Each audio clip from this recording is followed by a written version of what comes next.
Firstly, Mick Potter, is the team under 17 or any changes? No, pretty much. We're going to assess DeVito and see how he goes, but as is at the moment.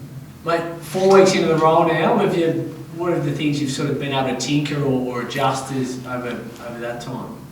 Yeah, I'm just trying to work on some effort areas. I'm seeing some times where the guys are getting tired and we're not filling space or we're not putting pressure on, and we need to improve there. So that's an area I think that needs improving, and our attack, I think we need to vary it up a little bit, and I don't think we're asking enough questions of the opposition, and although we've scored a couple more points in the last few weeks, I still think there's more scope there to develop.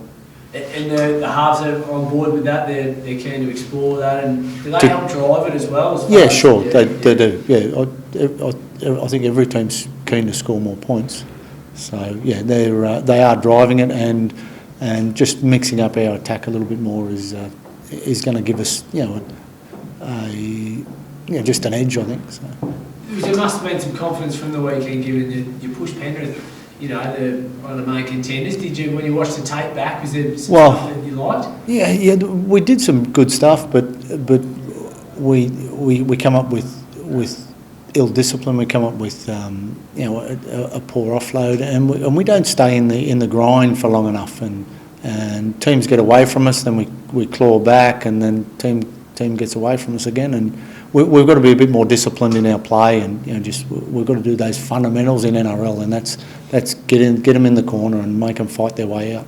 I think you spoke about discipline when you first turned up on day one. Yeah. How do you go about changing that and getting that right? It is getting better, and it's just awareness of how close you come to a penalty. So if you're locking a player up or in a tackle is to know how much time you've got. So if it's a dominant tackle, you obviously get more time, rather than if it's a weak tackle, you don't. And making more dominant tackles is going to be a way better way of slowing the ruck down.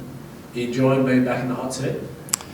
There's some very good aspects of it, and there's some not so. But yeah, I am enjoying it. Yeah. Could you see yourself doing this full time? I'm still going to wait and see on that, but I'll just hold my nerve, and that way I think I'm giving better service to Canterbury by doing it that way. We were just sort of joking around beforehand, but it's a tough gig being a coach at the moment. I mean, a couple more gone. Do you feel for the guys? I mean, you've been through it all yourself. Yeah, it is hard, and it's all about winning. If you're not winning, well, you're under pressure, and the coaches at the top are cruising along, and the coaches down the bottom, they're all under pressure, and it's a hard gig, and it doesn't matter whether you're developing players or whether you've got a young group or whatever. No one really cares about it. It's just about getting wins on the board to make sure your club's happy and make sure your fans are happy. Can I get your thoughts on Josh Addo-Carr? He was pretty impressive last game. Do you think the Blues could have used him on Wednesday night? Oh, yeah, sure. He's a great player. He'd be a great player for the Blues, and I didn't think the Blues did too bad, and I thought Queensland were just that little bit better and a little bit more had that edge on them. They finished their sets in the corner, and they put a lot of pressure on New South Wales, and there was some standout players as well from New South Wales, but Queensland overall they just got the better of them, didn't they? Does Josh feel like he's got a bit of an edge, a point to prove? I mean, is that sort of how he's treating this little period, do you think? No, he's just getting on with it. He's a real likeable character around the place, and he's full of energy, and he hasn't changed one bit, and he hasn't mentioned about whether or not he's got a point to prove, and I think he just plays as hard as he can.